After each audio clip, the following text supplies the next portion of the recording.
नाज़रीन आदाब, मैं रिदा खानम आपका खैर मकदम करती हूँ सियासत टीवी के special programme review of newspaper में। सियासत टीवी आपके लिए लेकर आए अखबार से रिलेटेड एक ऐसा प्रोग्राम जिसमें हम आपको आज के अखबारात की अहम खबरों के बारे में बताएंगे। इसमें सिर्फ अखबार ही नहीं बल्कि आज की जो खास न्यूज़ हैं, जो इस वक्त सोशल मीडिया की सुर्खियाँ बनी हुई हैं, उनके बारे में तफसील से बात करेंगे। आज हमारे पास कुछ खास टॉपिक्स हैं जिनके बारे में हम बात करेंगे। तो सबसे पहले बात करते हैं कि आज तेलंगाना का फॉर्मेशन डे है और इसके मौके पर कई सारी पार्टियों ने तैयारी की है और आज के ही दिन तेलंगाना जो है अस्तित्व में आया था। वहीं पर बात करते हैं कि अकबरुद्दीन ओवैसी ने बोला है कि हमारी लड़ाई जारी रहेगी। और बात करें कोरोना की, तो कोरोना के मामले फिर से एक बार एक्टिव हो रहे हैं और मरने वालों की तादाद भी बढ़ रही है। और वहीं पर बात करते हैं आखिरी न्यूज़ की, तो वीएचपी के एक नेता हैं, उन्होंने बकरी ईद के लिए कुछ अपशब्द कहे। उन्होंने कहा है कि कुर्बानियाँ फिर से शुरू हो गई हैं और इसके लिए हमें लड़ाई लड़नी जारी रहेगी।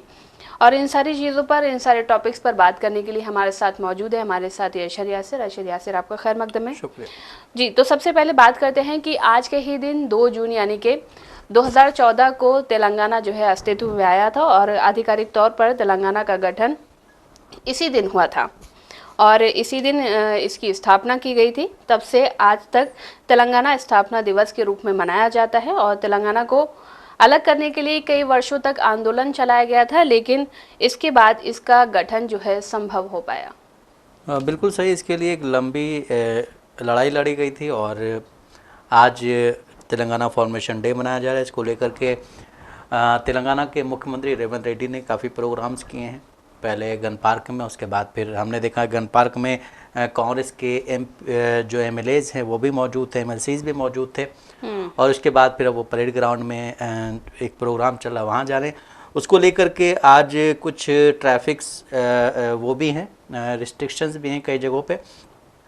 और देश के प्रधानमंत्री नरेंद्र मोदी और देश की राष्ट्रपति द्रौपदी मुर्मू सब ने इसके लिए जो है तेलंगाना को शुभकामनाएं दी हैं। और तेलंगाना ने जिस हिसाब से अपने आप को चेंज किया है, आंध्र प्रदेश से अलग हुआ 2014 में उसके बाद हमने देखा जो प्रगति हासिल की है, क्योंकि इससे पहले आईटी हब कहा जाता था सिर्फ बेंगलुरु को, लेकिन आज की डेट में आईटी हब जो है देखा जाए तेलंगाना में बहुत ज़्यादा चीज़ें बढ़ रही हैं। और तेलंगाना में जिस तरह से डेवलपमेंट हो रहा है उससे वाकई जिस तरह से यहाँ से इससे पहले जो सरकार थी बीआरएस की, वो कहती थी कि हमारा जीडीपी जो है हम बहुत ज़्यादा दे रहे हैं लेकिन हमें मिल नहीं रहा। तो यही चीज़ जो है अभी जो रेवंत रेड्डी सरकार है उसका भी यही कहना है कि यहाँ से बहुत ज़्यादा पैसा जाता है टैक्स के रूप में, लेकिन यहाँ वालों को उतना मिल नहीं पाता। तो सरकार से जो केंद्र सरकार है उससे लड़ाई अभी तक, चाहे वो पीली सरकार हो या ये वाली हो, वही रही है। लेकिन जिस हिसाब से 2 जून को तेलंगाना अलग हुआ था 2014 में, उसके बाद से हमने देखा है कि काफ़ी ज़्यादा चेंजेस आए हैं तेलंगाना में, काफ़ी ज़्यादा चीज़ें चेंज हुई और एक मतलब बहुत कम, वो कहते हैं ना, बहुत कम टाइम में एक ज़्यादा जो है प्रगति हुई है तेलंगाना की। और जिस हिसाब से यहाँ पे हब्स बनाए जा रहे हैं, टी हब्स वगैरह हैं, उनमें हम अगर आप कभी हाईटेक सिटी की तरफ जाएंगे तो आपको ऐसा बहुत कम फील होगा कि हम हिंदुस्तान के एक ऐसे शहर में घूम रहे हैं, क्योंकि वो इस तरह से वहाँ पे इमारतें बनी हुई हैं, इस तरह के ऑफिसेज बने हुए हैं कि मतलब जो है क्या बोलते हैं, बहुत से लोग जो है वो कंफ्यूज हो जाते हैं। लेकिन जिस हिसाब से प्रगति हुई है उसका श्रेय भी बीआरएस को भी जाता है, केंद्र सरकार को भी जाता है और यहाँ की सरकार को भी जाता है। लेकिन जो हब की जो आईटी की जो सोच थी वो जो है क्या बोलते हैं वाई राजशेखर रेड्डी की थी।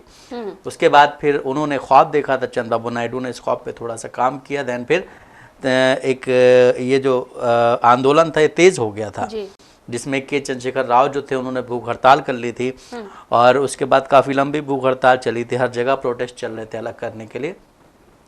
देन फिर जब तेलंगाना अलग हुआ तो एक पार्टी बनी टीआरएस और उसने 10 साल तक राज किया यहाँ पे हिंदुस्तान क्या बोलते हैं यहाँ पे तेलंगाना में। और उस तेलंगाना में जो 10 साल राज किया है उसमें नो डाउट जो यहाँ पे डेवलपमेंट हुआ है वाकई हुआ है। और अभी जो सरकार आई है क्या बोलते हैं कांग्रेस की, उसने भी अच्छा खासा काम किया डेवलपमेंट पे। और उनकी जो देखिए हर एक पॉलिटिकल लीडर जो होती है उसकी एक सोच होती है, हर एक चीफ मिनिस्टर की एक सोच होती है। जिस तरह वाई राजशेखर रेड्डी की एक सोच थी कि हम इसको जो है IT हब बनाएंगे। उसके बाद जो है एन चंद्रबाबू नायडू जब यहाँ पे थे तो उनके भी यही सोच थी, उन्होंने हमें अलॉट की चीज़ें। देन फिर उन सब चीज़ों में 10 साल का जो ये पीरियड आया है उसमें जो है के चंद्रशेखर राव ने, या हम कह लें कि उनके जो बेटे हैं KTR, उन्होंने इन चीज़ों को ज़्यादा वो किया है। देन उसके बाद जब वो सरकार गई है तो अब यहाँ पे रेवंत रेड्डी की सरकार आई है। जब एक इतना ज़्यादा काम करके जाता है, एक इतना डेवलपमेंट कर गया, तो अगले पे प्रेशर होता है कि हमें उससे ज़्यादा करना है। बिल्कुल। उसके लिए कुछ चीज़ें ऐसे भी होती हैं जो नहीं करनी चाहिए, लेकिन आपको करना पड़ता है क्योंकि आप डेवलपमेंट के लिए काम कर रहे हैं और आपके ऊपर एक प्रेशर पहले से है कि उसने अगर इतना काम किया था। हालांकि ये कोई नहीं देखता है कि उन्होंने 10 साल में वो काम किया है, आपसे 5 साल में वो काम की उम्मीद करेंगे कि उन्होंने इतना काम कर दिया, आप भी करिए। लेकिन वो जो टाइम ड्यूरेशन है 10 साल का, उसको लोग ज़्यादातर नज़रअंदाज करते हैं। तो अभी जिस हिसाब से तेलंगाना जो है क्या बोलते हैं प्रगति कर रहा है, वाकई वो क्या बोलते हैं काबिल तारीफ़ है। और आज जिस तरह से फॉर्मेशन डे मनाया जा रहा है उसको लेकर के हर एक लीडर, चाहे वो KCR हों, चंद्रबाबू नायडू हों, या फिर जो बहुत ही पुराने लीडर्स हों, या जिन लोगों की इसमें मौत हुई है उनको भी श्रद्धांजलि दी जा रही है। और जो उस वक्त के लीडर्स अभी बचे हुए हैं, जो ज़ईफ़ हो गए, तो वो सब लोग खुशियां मनाने की एक ऐसी जंग हमने लड़ी थी जो आज कामयाब हो गई है। और इतना ज़्यादा टाइम हो गया उस चीज़ को, लेकिन फिर भी लोग उन चीज़ों को भूल नहीं पाए हैं। वो जो उस वक्त जब प्रोटेस्ट हो रहे थे हर जगह पे, काफ़ी सारी चीज़ें गड़बड़ हुई थी, उन चीज़ों को नहीं भूल रहे हैं। और जिस हिसाब से तेलंगाना का क्या बोलते हैं अलग एक राज्य बनाया गया है, उसके बाद वाकई एक अलग पहचान भी तेलंगाना को मिली जी। तो वहीं पर बात करते हैं कि MIM के जो नेता हैं अकबरुद्दीन ओवैसी, उन्होंने वक्फ संपत्ति को लेकर एक बयान दिया है। उन्होंने कहा है कि मुसलमान इस मुद्दे से अधिकारों को नहीं छोड़ेंगे और उनकी पार्टी वक्फ के लिए लड़ाई जारी रखेगी। उन्होंने कहा है कि ये नया कानून जो आया है वो संपत्तियों को नष्ट करने के लिए बनाया गया है, ना कि इसको बचाने के लिए। हाँ बिल्कुल सही। देखिए जिस हिसाब से हम देख रहे हैं कि रैलियाँ चल रही हैं, प्रोटेस्ट चल रहे हैं वक्फ बोर्ड के जो वो कानून लाया गया उसके लिए, वक्फ अमेंडमेंट बिल जो है उसके लिए। तो बीच में हमने ये भी देखा कि जब पहलगाम का अटैक हो उसके बाद कुछ जो थे प्रोटेस्ट उनको रोक दिया गया था, कुछ रैलियों को रोक दिया गया था। लेकिन उसके बाद फिर ये चीज़ें शुरू हो गई हैं। और इसमें हमने ये भी देखा कि एक दिन जो है 15 मिनट के लिए बत्ती बुझाओ एक क्या बोलते कार्यक्रम आयोजन किया गया था, जिसमें से ज़्यादातर जो वीडियोज़ आई थी उसमें वाकई लोग काफ़ी सीरियस थे। हर जगह लाइटें बुझी हुई थी और उससे जो है मतलब यहाँ पे भी हमने देखा, तेलंगाना में भी, और जहाँ जहाँ के वीडियोज़ आए हैं हर जगह लाइटें बुझी हुई थी। तो उसको लेकर के लोग सीरियस हैं, लोग उस पर बात कर रहे हैं। और सबसे बड़ी चीज़ ये कि लोगों को उसके बारे में पढ़ना भी चाहिए, क्योंकि हमने ये भी देखा है कि कई लोग ऐसे हैं जो प्रोटेस्ट में जा रहे हैं, लेकिन जब वहाँ पे कोई मीडिया का रिपोर्टर उनसे कुछ पूछ रहा है तो उनके पास कोई जवाब नहीं है। उन्होंने बोला कि हमें बुलाया गया था, हम आ गए। तो इस चीज़ के लिए नहीं, जो भी लोग तकरीर करते हैं इस पे, उनको इस चीज़ पे भी जोर देना चाहिए कि जो लोग जो एक पिछड़े होते हैं ना, जो मतलब क्या बोलते हैं एजुकेशन नहीं हासिल कर पाते हैं, अशिक्षित लोग जो होते हैं, उन तक भी ये मैसेज पहुँचे कि ये क्या चीज़ें हैं, किस लिए हम इसमें प्रोटेस्ट में जा रहे हैं। क्योंकि अक्सर ये देखा गया है कि लोग प्रोटेस्ट में आ रहे हैं लेकिन उन्हें पता नहीं है कि इसका फ़ायदा या नुकसान क्या है। तो ये चीज़ बहुत महत्वपूर्ण। वही जो आपने बोला कि अकबर जो वैसे उन्होंने वक्फ संशोधन अधिनियम को मुस्लिम समुदाय की धार्मिक स्वायत्ता को कमज़ोर करने का प्रयास बताया। हैदराबाद के धरना चौक पर MIM और all India Muslim personal law board के साथ मिलकर आयोजित एक विरोध प्रदर्शन में उन्होंने कहा है कि ये कानून वक्फ संपत्तियों की सुरक्षा के लिए नहीं बल्कि उन्हें नष्ट करने के लिए बनाया गया है।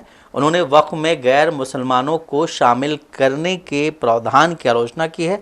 साथ ही अकबर ने कहा है कि हिंदू धार्मिक बोर्डों में सिर्फ हिंदुओं को शामिल करने की शर्त होती है, लेकिन वक्फ बोर्ड में गैर मुसलमानों की नियुक्ति संवैधानिक अधिकारों अनुच्छेद 26 का उल्लंघन है।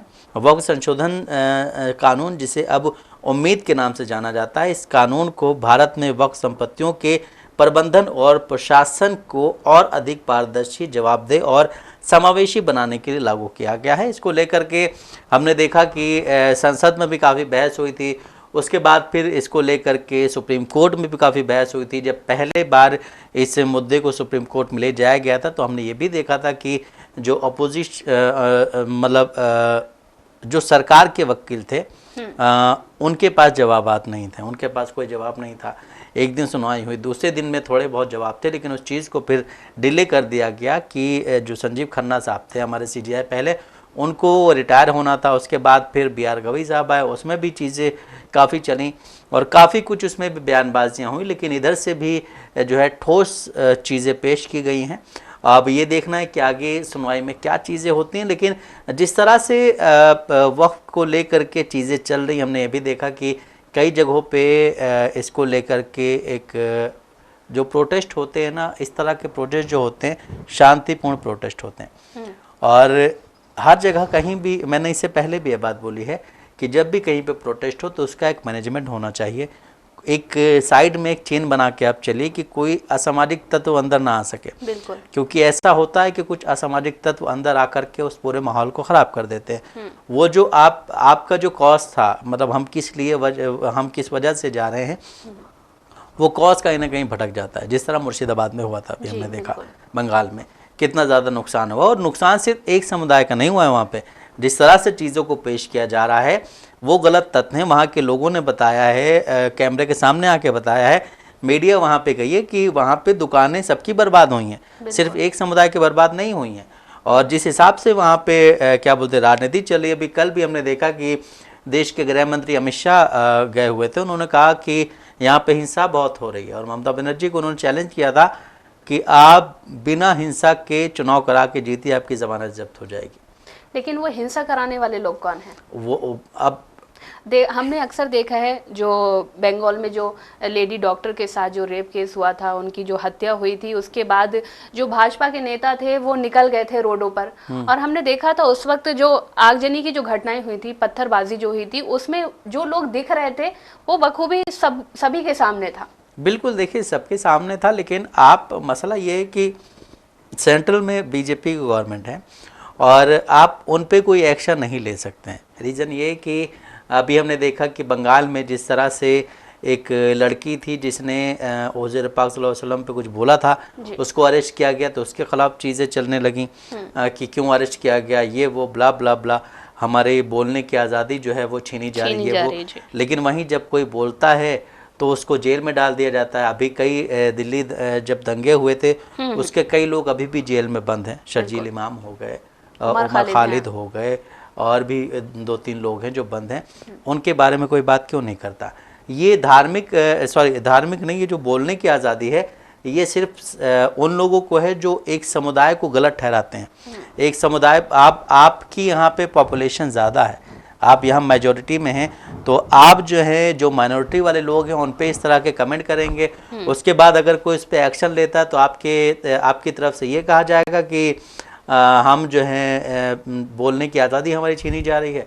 और वहीं हमने ये भी देखा है कि जिस तरह से हेट स्पीचेस दी जाती हैं उसमें बीजेपी के लीडर्स काफ़ी आगे हैं, और बीजेपी के उन्हीं लीडर्स को अच्छा मुकाम मिलता है जो लोग हेट स्पीचेस देते हैं। अभी हम अगर बात कर लें क्या बोलते हैं अनुराग ठाकुर की, हम बात कर लें प्रवेश वर्मा की, हम बात कर लें कपिल मिश्रा की, हम बात कर लें नीतीश राणे की, और भी कई लोग हैं, राजा सिंह हो गए, गिरिराज सिंह हो गए। गिरिराज सिंह ने तो हालांकि वो केंद्रीय मंत्री, उसके बावजूद उन्होंने बहुत ही गंदा वर्ड एक बोला था, कुछ यात्रा निकाली थी उसमें। तो ये सब चीज़ें चल रही, लेकिन इन सब चीज़ों पे हमारे देश के प्रधानमंत्री, हमारे देश के गृह मंत्री इन सब चीज़ों पे बात नहीं करते हैं कभी।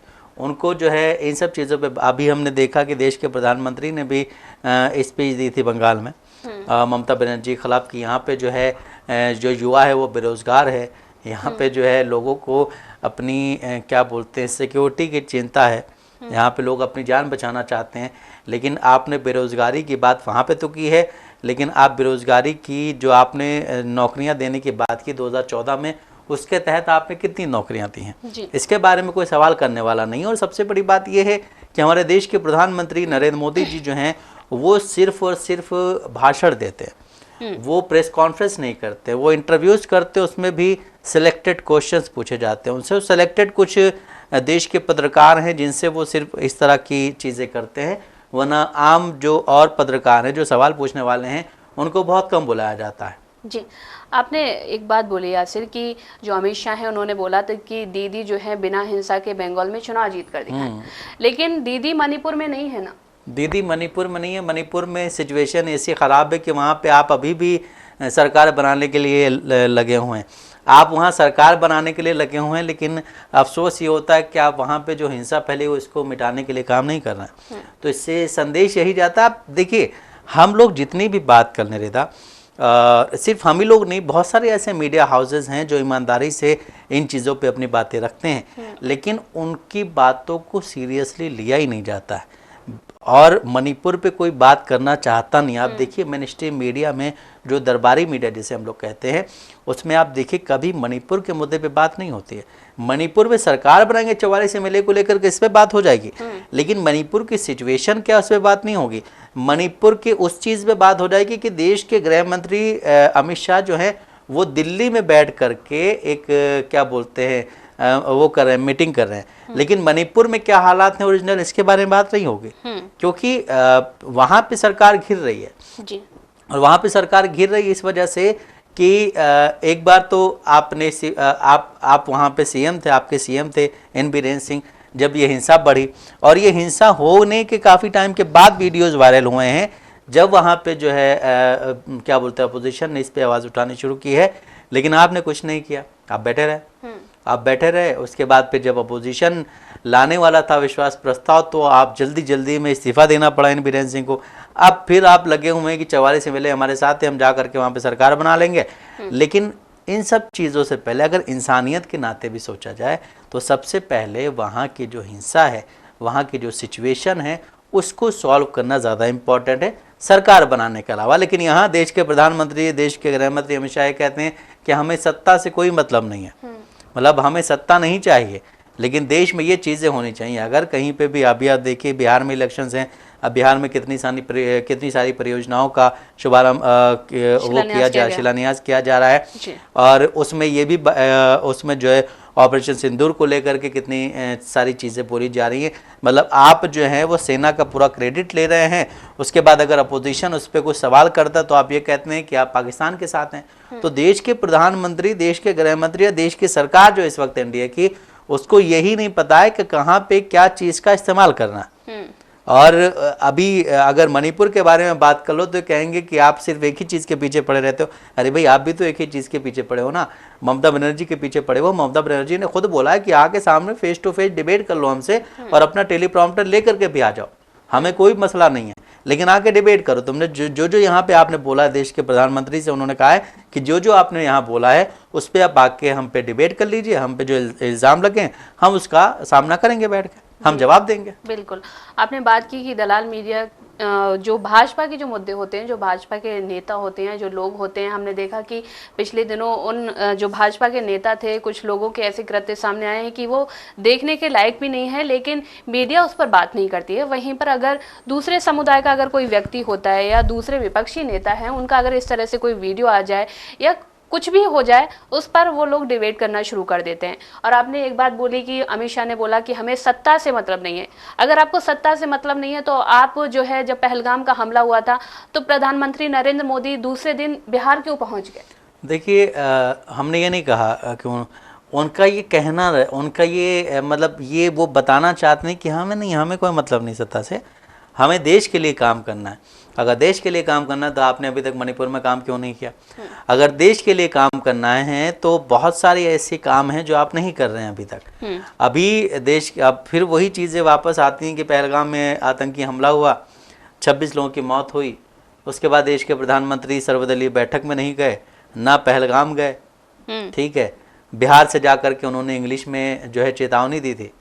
उसके बाद फिर जब बिहार गए तो उन्होंने कहा था कि मैं वचन जो है तोड़ता नहीं हूँ, और मैंने जो कहा था वो किया। ये सब चीज़ें ठीक हैं, हमारी फोर्सेस ने किया है। और ये सबसे बड़ी चीज़ ये है बीजेपी की कि आप देखिए अभी गुजरात में 2 दिन के लिए देश के प्रधानमंत्री थे, वहाँ पे बहुत सारे रोड शोज हुए, लेकिन एक चीज़ आपने नोटिस की होगी वहाँ पे कि जो बैनर लगे हुए थे उसमें देश के प्रधानमंत्री नरेंद्र मोदी की फोटो थी, हमारी सेना के जवानों की फोटो नहीं थी, वहाँ पे तीनों सेनाओं की फोटो नहीं थी। और फिर बीजेपी के लीडर जो बयानात देते हैं, बीजेपी के लीडर जो हरकतें करते हैं, उन पे बीजेपी एक्शन ही नहीं लेती है। अभी भी कुछ हर रोज 1-2 दिन में कोई ना कोई वीडियोज आ जाते हैं, अश्लील वीडियो, अश्लील हरकत करते हुए पकड़े आते हैं, लेकिन उन पर कोई एक्शन नहीं होता।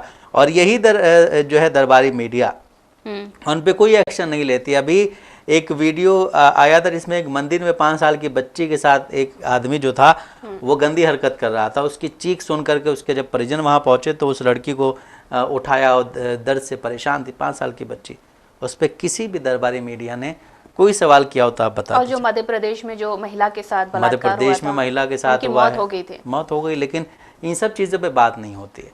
रीज़न ये है कि जहाँ जहाँ बीजेपी की सरकार है जिस राज्य में, वहाँ पे सब चंगा सी। उसके अलावा जहाँ बीजेपी की सरकार नहीं है वहाँ पे कुछ ऐसी चीज़ें ये रोज। देखिए यासिर, अभी हम देख रहे थे कि एक डिबेट चल रही थी एक टीवी चैनल पर।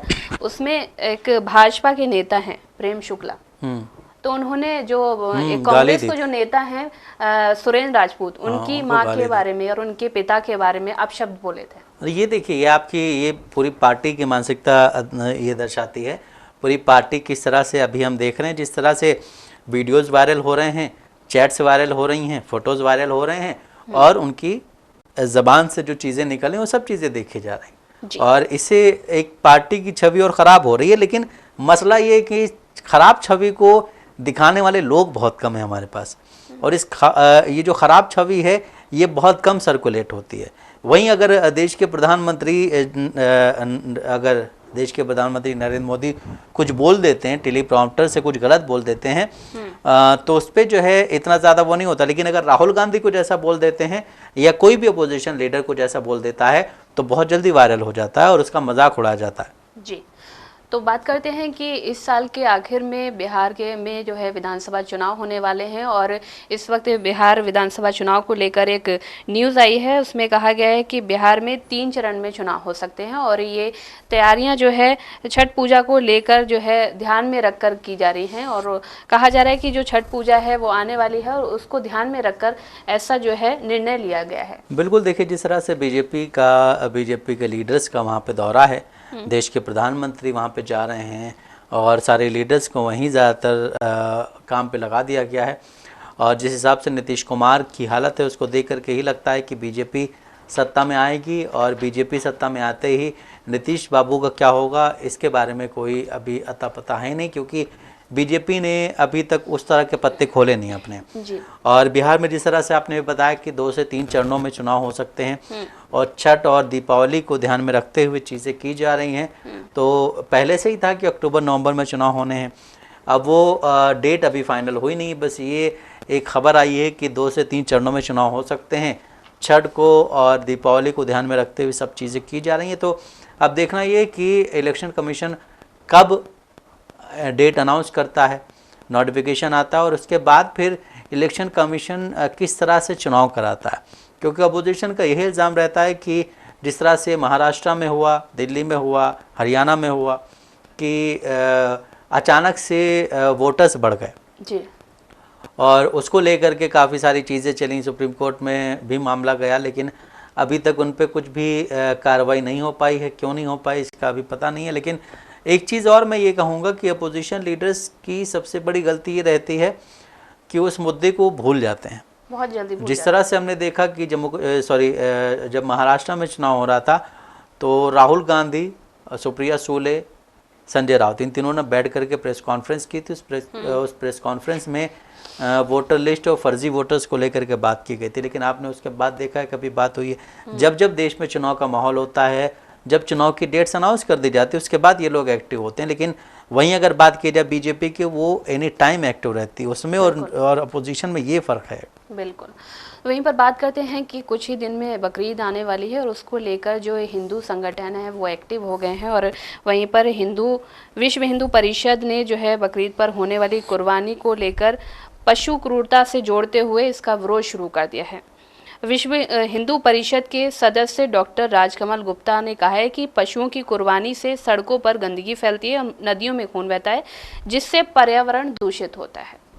देखिए, जिस तरह से हम देखते हैं कि जब बकरीद का टाइम नज़दीक आता है, उस दौरान जो है बीजेपी के लीडर्स और ये जो छोटे मोटे ऑर्गेनाइजेशंस आरएसएस की तरफ से चलते आ रहे हैं, शाखाएं जो हैं उनकी चलती आ रही, चाहे वो विश्व हिंदू परिषद हो या गौरक्षक वाले हों, ये सब लोग एक्टिव हो जाते हैं।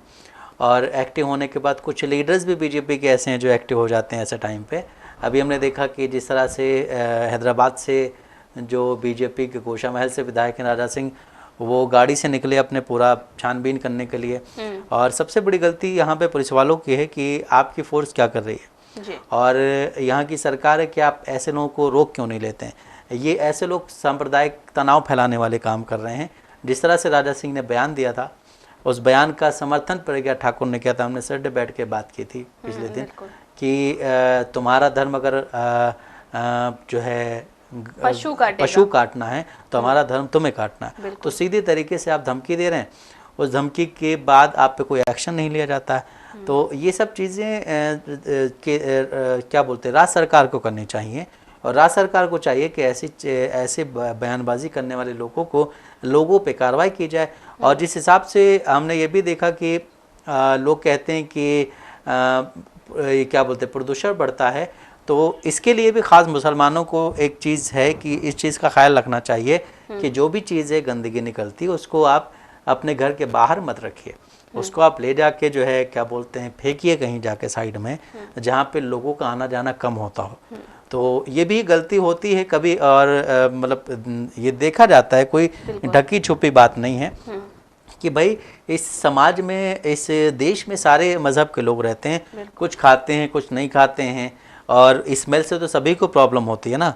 अगर गंदगी पड़ी रहेगी स्मेल सभी को प्रॉब्लम होगी। तो इन सब चीज़ों का ख्याल रखना ज़रूरी है।